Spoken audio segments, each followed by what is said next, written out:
Philippines has two former presidents that were overthrown by the Filipino people. This is one of them. Joseph Ejercito, or better known as Joseph Estrada, is a Filipino actor and politician who served as President of the Philippines and later, Mayor of Manila. Estrada's term as president was short-lived, however, as a corruption scandal erupted in October 2000 when a fellow politician claimed that Estrada had accepted millions of pesos worth of bribes. In November, the Philippine Senate began an impeachment trial, but it was abandoned after some senators blocked the admission of evidence. Naniniwala po ako na pagkatapos ng ito, ang buong katotohanan din ang magwawagi. On January 20, 2001, Estrada was ousted amid mass protests, and his vice president, Gloria Macapagal Arroyo, ascended to the presidency. So what did the Filipino people have to say about the political protest that overthrew the government of Joseph Estrada?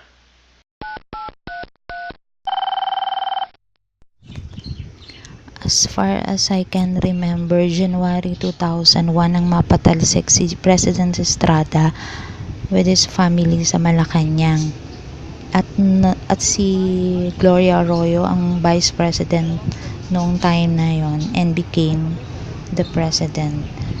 Maybe kung nag-receive si President Estrada during the time, siguro hindi magiging ganun ka-successful ang Edsa 2. But then, he gave up his position peacefully para wala na lang masaktan.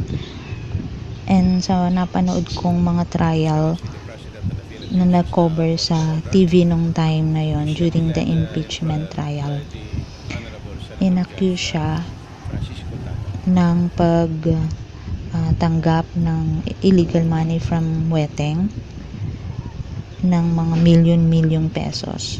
And ang natatandaan ko lang noon is nagkaroon ng mga votes nung time na yon if kung bubuksan nila yung envelope na merong signature ng Jose Velarde, who is Joseph Estrada's name. But kaya lang nagkaroon ng division of votes noon at nanalo by 1 point ang mga senators na bumoto na wag bubuksan yung envelope.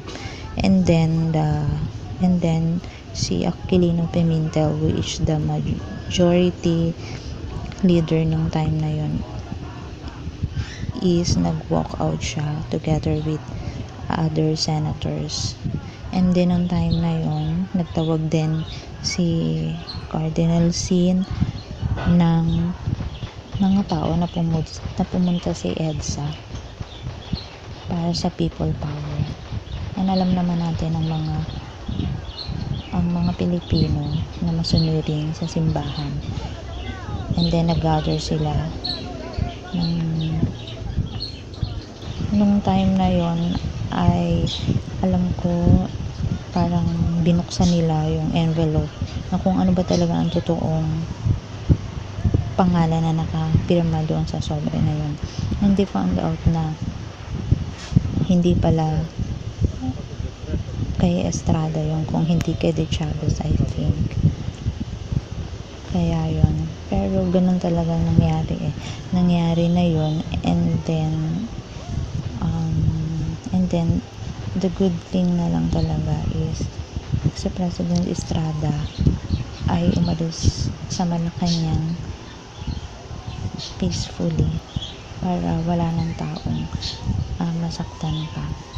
And then of course yung Edsa 2 na yun ay naging history na para sa maraming mga tao. Yun lang natatandaan ko.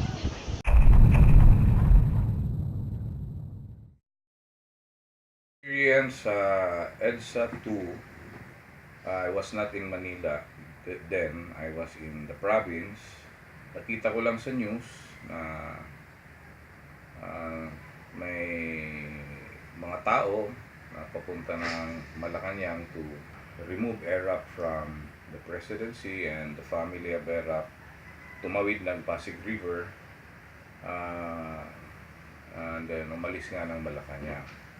So yan ang natatandaan ko sa Edsa 2. Though what he did was in accepting the bribe money was not right. He was impeached, being impeached on the basis of that, and also accepting tobacco money or the excise tax ng tobacco money. The impeachment process was not completed because it was he was overthrown by the Edsa 2 revolution, which I think ang thoughts ko dyan hindi maganda kasi he was voted by so many Filipinos from Apare to Pulo, and then only a few thousands in Manila removed him from office. So on that basis, parang mali yan. It was so different from Edsa 1 because Edsa 1 was removing a dictator, a corrupt institution. Unlike Erap, it was already in the process of impeachment. Dapat tinapos yun. Kung matanggal man siya, tanggal. But not being removed by mob rule. Besides, what did we get instead? Gloria Macapagal Arroyo, who was stealing from the government. Mabuti pa si Erap, he was just taking money from wetting. Hindi mismo sa kaban ng bayan. So, my thoughts on that. Then, ano pa? Okay. Si sir, rolling. Magbilang ka para Alright. 3, 3, 2, 1, action. Okay, all I remember about Edsa 2, I was there. And we led our institute and then all our studentry going to Mandaluyong, Edsa, somewhere there. And we participated and really did our part to witness the history unfolding, overthrowing so-called Erap dictatorial president.